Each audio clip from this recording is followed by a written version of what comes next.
Horizon d'Afrique, en direct du studio Thomas Sankara, où les questions africaines sont abordées sans langue de bois. Mesdames et messieurs, bonsoir, chers téléspectateurs. Une fois de plus, bienvenue à notre programme Horizon d'Afrique. Je suis Frank Tucker Eban, une émission de Kwazempia African TV, dans votre télévision préférée ici, à Omaha, Nebraska, aux États-Unis. Nous sommes en direct du studio Thomas Sankara. Alors donc, nous retrouvons nos invités ce soir. Alors, nous avons Gabriel Marina, vous êtes économiste au Nebraska. Et Gabriel, bonsoir. Bonsoir. Vous allez bien, Gabriel? Bien. Toujours un plaisir de vous avoir. Merci de vous avoir aussi. Alors, donc, à votre côté, nous avons également un invité de marque ce soir. Donc, vous êtes Pierre Sajutek, vous êtes administrateur et vous êtes également directeur du programme Learning for All ici au Nebraska. Bonsoir. Bonsoir. Vous allez bien? Je vais très bien. D'accord. Chers téléspectateurs, nous avions déjà auparavant discuté d'un sujet assez important. Aujourd'hui, nous allons continuer avec la question 30 ans de démocratie. Quel bilan pour l'Afrique? Alors, Gabriel, vous étiez déjà avec nous auparavant sur ce sujet et nous avions abordé la question de démocratie, indépendance et je pense qu'on parlait exactement quel rapport faites-vous entre aujourd'hui le développement ou le déficit de développement économique de l'Afrique et la démocratie proprement dite? Bon, en réalité, comme je vous l'ai dit dans ma première intervention, même avant donc, de répondre franchement à votre question, laissez-moi vous remercier de m'avoir associé donc, à ce débat. Mais bien sûr. Et je dois également remercier les techniciens qui veillent à la qualité effectivement de cette émission. Bien sûr. Merci. Donc, ceci dit, comme je vous l'avais dit dans ma première sortie, je disais qu'il n'y a pas de relation entre le déficit démocratique et puis la pauvreté en Afrique, ou l'absence de développement, si vous préférez, en Afrique. Mais tout simplement parce que la principale cause, effectivement, de la pauvreté en Afrique, c'est effectivement le néolibéral, le système économique néolibéral qui nous a été imposé. Et ce système se traduit souvent par des politiques d'ajustement structurel, dictées par donc, la Banque mondiale et le Fonds monétaire international, qui représentent effectivement les intérêts néocoloniaux, néolibéraux. Donc, c'est un peu cela qu'il faut regarder. D'accord. Alors, Pierre, 30 ans de démocratie, l'Afrique, pour vous, quel bilan? Merci pour la question, Franck. C'est une question qui interpelle tout Africain, spécialement tout Africain de pays d'Afrique, dite d'Afrique francophone. Donc, je pense que c'est dans les années 90, si je me rappelle très bien, que ce concept nous a été, et je suivais votre show la semaine passée, je pense que M. Gabriel ici a utilisé un terme que je vais répéter. Donc c'est dans les années 90 que ce terme nous a été vendu. Okay? Alors, bon, c'est simple. Oui. La réponse à cette question est très simple, Franck. Tout Africain doit regarder et faire un bilan des indépendances jusqu'aux années 90 et des années 90 jusqu'à maintenant. Quel est le progrès ou quel est le bilan sur lequel on peut s'accorder? Oui. Moi, je dis que le bilan interpelle d'elle-même. D'abord, moi, je ne pense pas qu'il y ait eu faillite des indépendances, parce que la génération qui a lutté pour les indépendances a réussi. Bon, maintenant, après les indépendances, nous avons été pris en otage. Donc il y a une autre lutte qui doit être faite. L'Afrique a été prise en otage. L'Afrique a été prise en otage. D'accord. Maintenant, je vais utiliser un concept très simple. Lorsque vous regardez les films d'horreur, souvent, le thème est toujours le même. Vous voyez des gens qui sont en danger, qui sont poursuivis par exemple, un tueur, et qui font l'erreur d'aller se mettre dans les mains de ceux qui cherchent à les tuer. Des notre bourreau.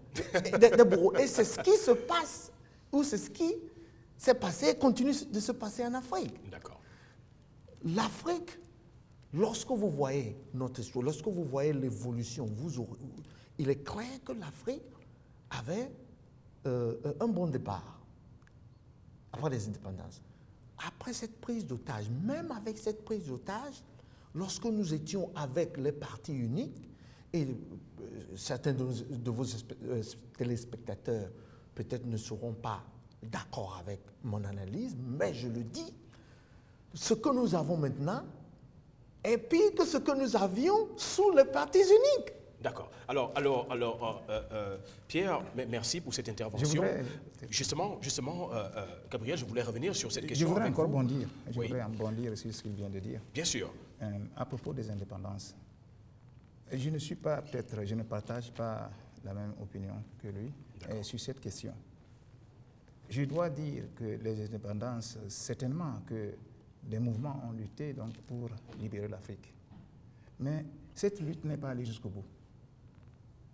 Parce que ce qui était visé, c'était l'indépendance, la souveraineté. Et d'ailleurs, Sékou Touré a annoncé les couleurs. D'accord. Donc c'est de ça qu'il était question. Et puis ensuite, Lumumba a également annoncé les couleurs. C'est de ça qu'il était question en réalité. Donc, mais on ne sait pas du tout. On n'a pas été toujours indépendant. On n'a pas été indépendant. Tout simplement parce que le cadre institutionnel, juridique et politique, mais qui gouverne les affaires du pays, c'est un héritage colonial.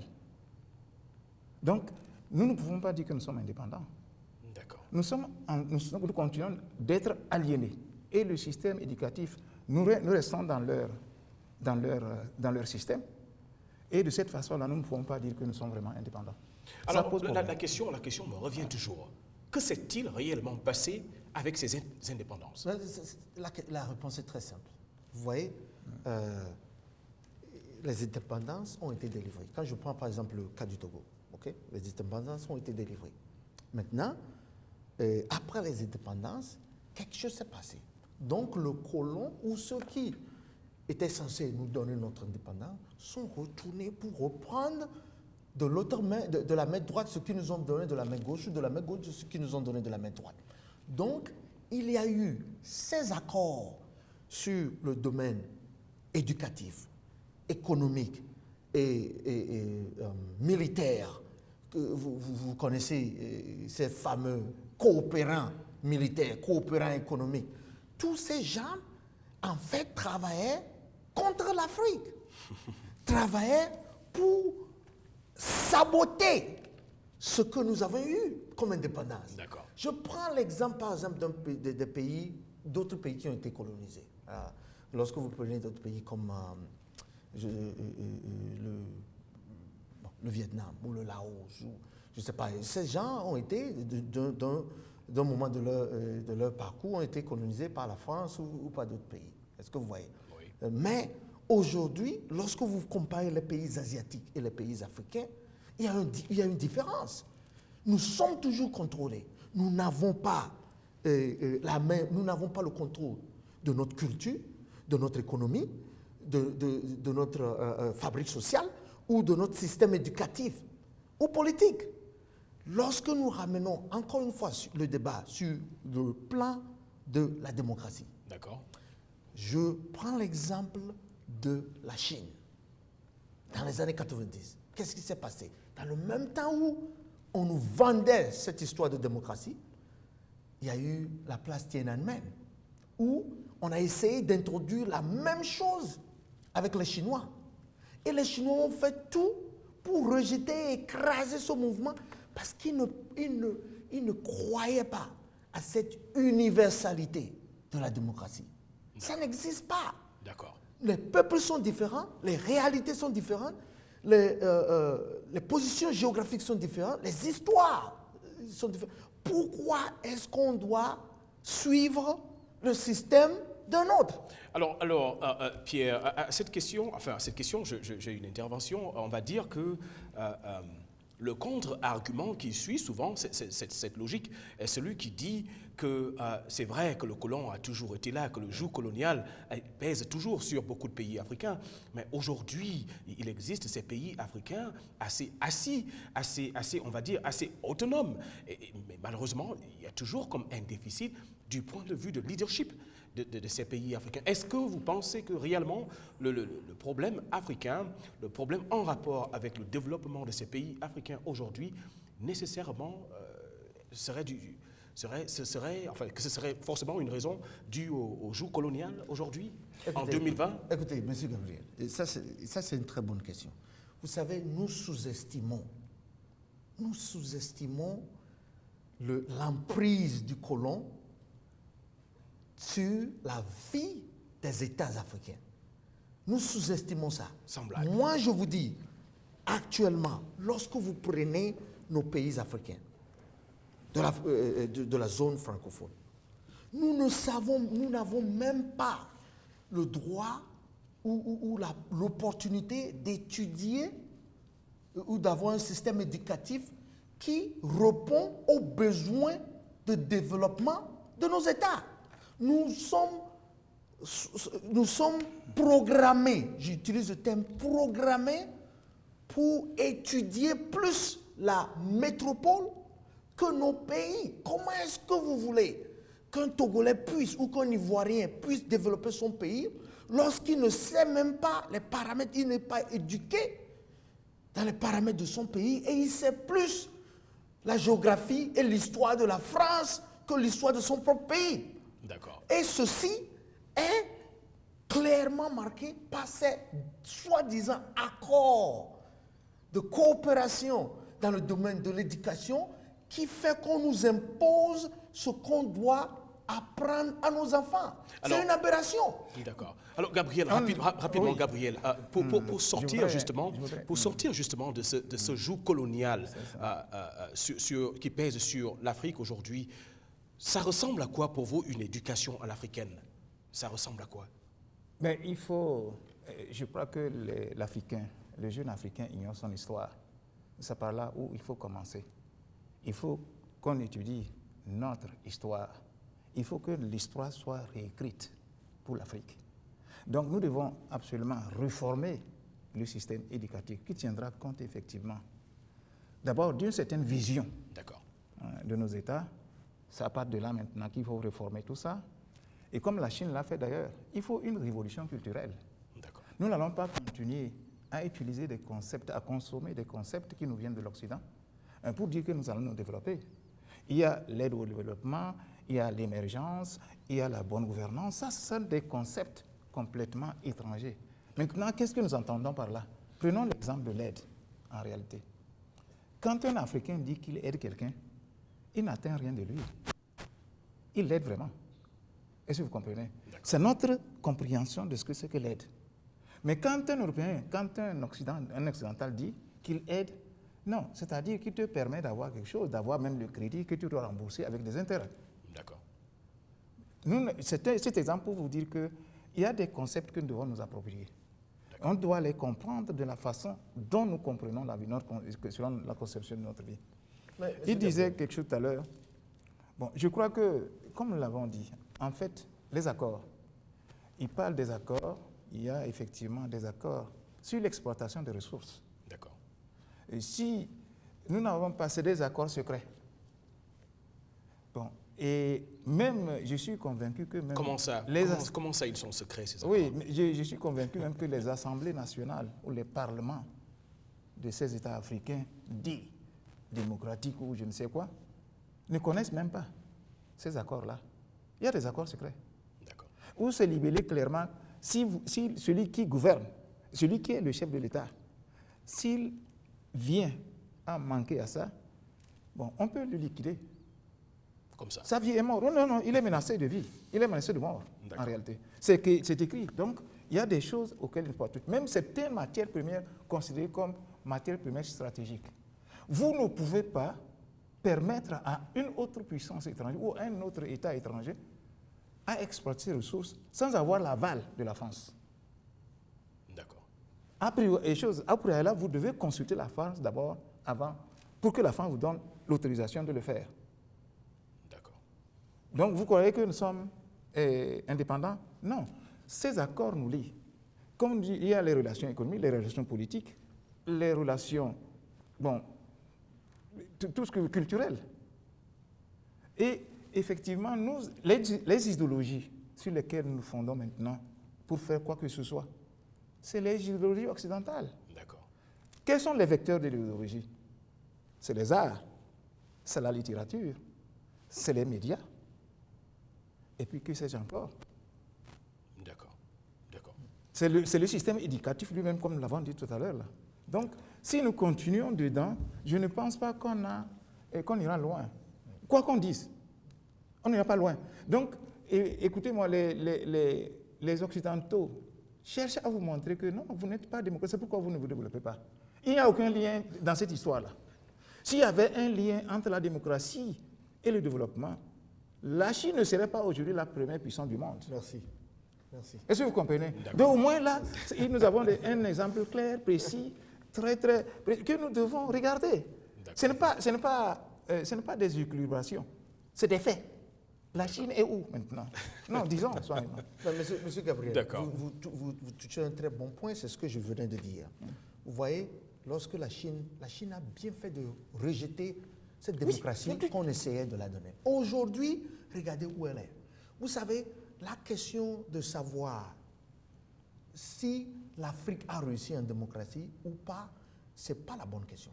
La question de savoir, est-ce que l'Afrique a besoin de cette soi-disant démocratie? Moi, je dis non. Nous n'avons pas besoin de leur démocratie. Et je m'en vais plus loin. Vous savez, il faut voir l'Afrique sur cette loupe-là. Nous avons la plupart des ressources de ce monde. Nous les tenons dans nos mains. Imaginez, vous voyez la Chine actuellement. La Chine est développée. Vous voyez? Puissance économique. Elle n'a pas de ressources. OK? Elle vient en Afrique encore pour acheter des ressources minières. Maintenant, si l'Afrique a ces ressources-là, et si l'Afrique contrôle son destin, ça voudrait dire que l'Afrique peut dire, moi je ne te vends pas l'uranium aujourd'hui, je ne te vends pas le colbate, je ne te vends pas ceci, je ne te vends pas cela. Ou je te fixe les prix que je veux. Donc, il faut que nous comprenions que l'Occident n'a aucun intérêt que l'Afrique soit développée. Oui, et puis en plus, la France est un cancer, comme l'avait dit la fois passée François. C'est un cancer. C'est un cancer, ça c'est une métastase là.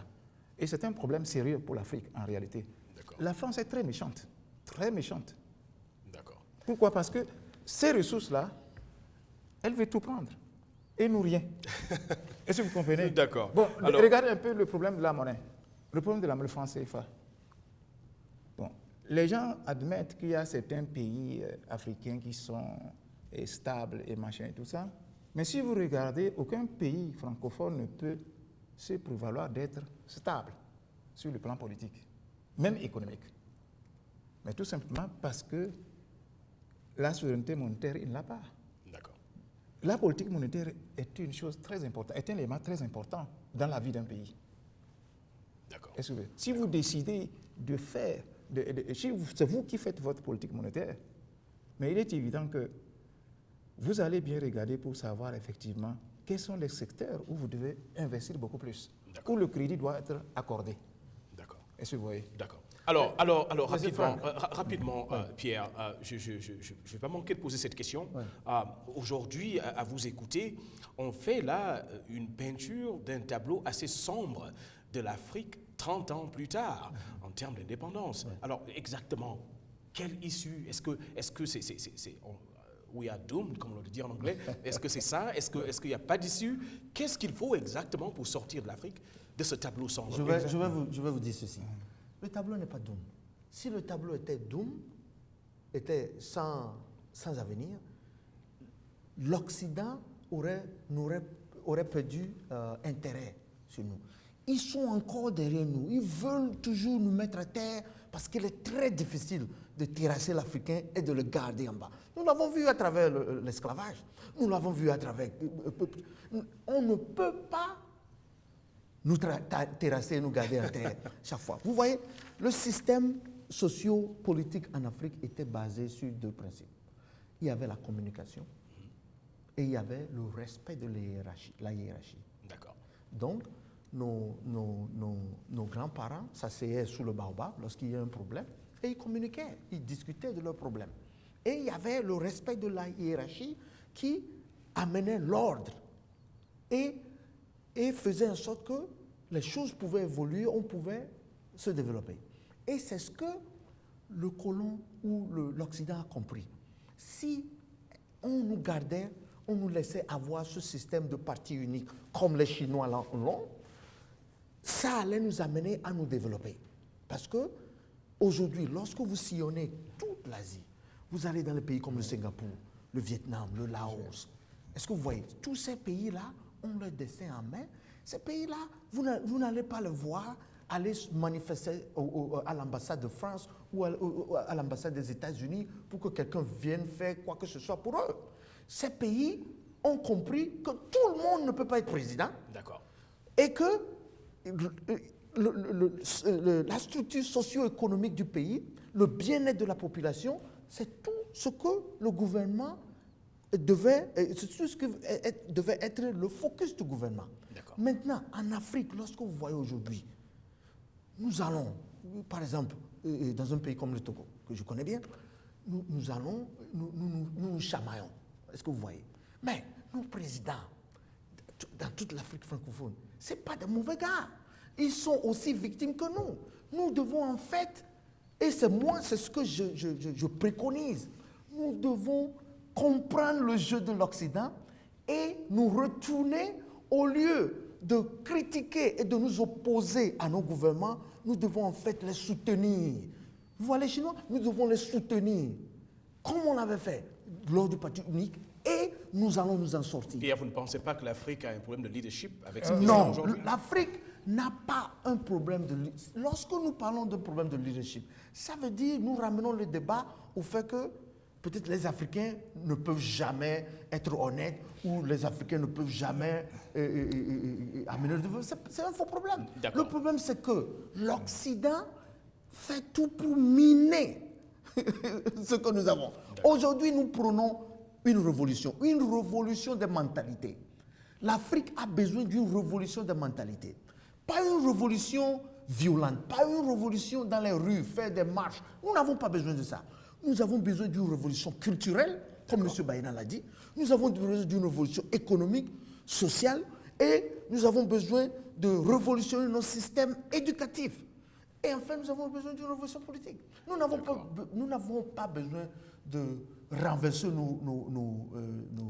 nos dirigeants pour installer une démocratie qui n'existe pas. C'est un faux concept. D'accord. Alors Pierre, rapidement, on va donner l'occasion à M. Baïna. Donc Gabriel, rapidement. D'accord. Mais le leadership, on ne veut pas dire que l'Afrique manque de leadership. Mais c'est aussi la qualité du leadership en question que nous mettons en question en réalité. Donc je ne pense pas qu'on doit soutenir les valets de l'Occident dans leur perdition et dans la perdition des peuples africains. On ne doit pas les soutenir, on doit dénoncer. Mais le problème que j'ai effectivement avec les Africains, c'est qu'ils se concentrent, ils ont une vision locale du combat. Et une vision géopolitique du combat, ils l'ont complètement perdue. C'est-à-dire qu'ils se focalisent effectivement sur le valet. Mais le maître, il ne touche pas. Il ne touche pas. Et justement, c'est là où le bas blesse. Quand nous faisons ça comme ça, on ne peut pas réussir. Bien entendu. Regardez ce qui s'est passé au Burkina. On a renvoyé Blaise Compaoré. Oui. Blaise Compaoré, est-ce qu'il est mort? Il est protégé. Et on a remplacé par un autre Blaise Compaoré. Est-ce que vous comprenez? Oui. Donc, qu'est-ce que je veux dire, Blaise Compaoré? Ce n'est pas les mêmes, mais de toute façon, rien n'avance. Et tout simplement. Et rien n'a été remis en cause là-bas. Donc, ce qui veut dire que c'est le vrai problème. Donc, il faut taper sur les deux en même temps. Mais je n'ai pas fini. Attention. Bon. Je voudrais quand même, parce que vous parlez du bilan. Vous avez parlé du bilan. Il faut que nous puissions en parler sérieusement. Depuis 30 ans, quel bilan? Et si nous voyons que le bilan est complètement mitigé, mais comment s'en sortir? Exact. Je crois que c'est la question que tu as posée. Justement. Mais j'aimerais y répondre, si vous le permettez. S'il vous plaît. Bien. Donc, moi, lorsqu'on parle de bilan, effectivement, de bilan de 30 années, cela revient à dire qu'il faut en faire une évaluation. Et l'évaluation suppose deux choses. Fixer les critères, D'accord. mais qui peuvent être, puisqu'il s'agit de la démocratie, qui peuvent être des produits politiques ou l'efficacité économique du régime. Et comme je vous avais dit la dernière fois, la démocratie est un régime politique. Donc, apprécier l'efficacité économique de ce régime. D'accord. Et puis la deuxième chose, nous devons absolument définir notre acception de la démocratie. Il y en a deux. Il y a l'acception procédurale, Oui. c'est ce que les Africains, la plupart des Africains privilégient. Il y a donc l'acception substantielle. La démocratie procédurale consiste en des élections régulières D'accord. et prévues, à intervalles réguliers, sans fraude. Et ça concerne aussi les libertés. La liberté d'expression, la liberté de presse et les droits de l'homme en général. Et c'est pourquoi souvent les gens parlent d'alternance tout le temps. Ils ne parlent pas d'alternative. Alternance, c'est-à-dire, écoutez, ce que nous voulons que ce monsieur, il y a 50 ans qu'il est là, il faut qu'il parte. Bon, il faut qu'il parte, il faut que quelqu'un d'autre vienne. Et comme ça, quand on va changer, l'Afrique va commencer par... Non, ça ne fonctionne pas de cette manière-là. D'accord.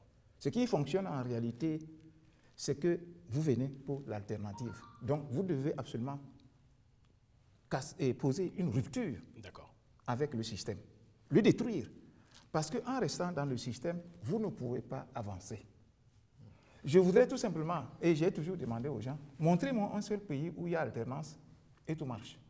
Je vais prendre le Bénin. Il n'y a rien qui marche. Bon, c'est une illusion de penser que ça marche. Maintenant, on a quand même fourni les données économiques. Les données économiques de ces États, pour me dire de quoi il est question. Oui. Bon, donc, je disais qu'on s'appesantit beaucoup plus sur les produits politiques. D'accord. Les produits politiques, c'est le respect des procédures, c'est la liberté d'expression, c'est les droits et la liberté civile. Oui. C'est ça les produits politiques. Maintenant, les droits économiques et sociaux, qu'est-ce qu'on en fait? C'est ça la démocratie substantielle. D'accord. Mais si nous prenons les droits économiques et sociaux, c'est-à-dire droit, et avoir le droit d'accéder effectivement à la santé, à l'éducation, oui, et aussi des aides, réduction de la pauvreté. Mais nous sommes toujours dans la pauvreté. Alors, donc, bon, maintenant, si nous regardons ça, lorsque on me dit que certains pays sont plus démocratiques que les autres, je ne vois pas de différence. Ça, c'est un profond. Lorsque je regarde ça, je regarde le tableau, je dis non, je ne vois rien. Alors donc, l'alternance pour l'alternance, ce n'est pas de ça que le peuple africain a besoin. Justement. Il a besoin d'une alternative. Écoutez, voilà. Monsieur Franck. Rapidement. Monsieur Baïna a fait un bon point. Vous voyez?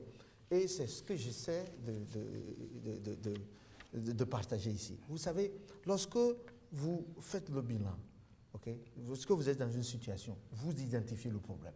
Le problème ici, c'est quoi? Le problème, c'est l'Occident.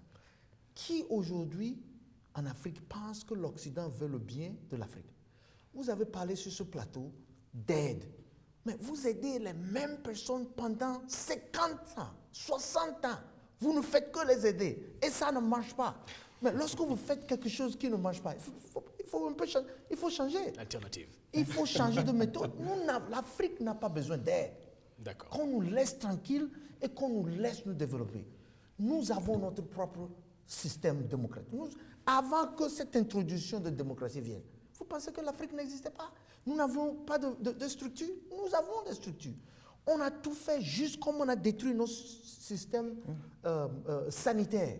Vous voyez, avant, en Afrique, lorsque nous on grandissait, nos grands-mères allaient bouillir des tisanes et des herbes pour nous guérir. Et tout allait bien. L'Afrique se basait sur ces traditions-là. D'accord. Aujourd'hui, regardez un peu en Afrique. Les AVC, le taux de diabète.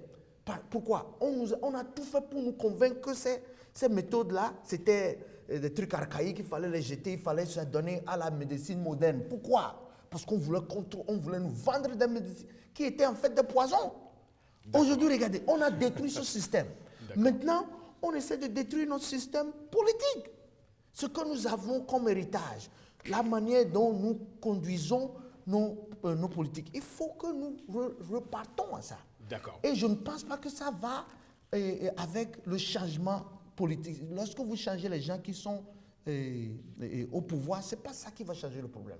Parce que vous remplacez un problème par un autre. Pierre, merci. Je vous trouve très passionné par le sujet. Vivement, on aurait eu plus de temps. Ça aurait été bien pour nous pour continuer ce débat. Mais on m'informe que nous devons justement arriver au terme de notre émission ce soir, mesdames et messieurs. Ça a été un plaisir encore de vous avoir parmi nous, chers téléspectateurs. Donc, c'est Frank Tucker-Eban. J'ai eu aujourd'hui donc notre économiste depuis Omaha, au Nebraska, donc Gabriel Maïna.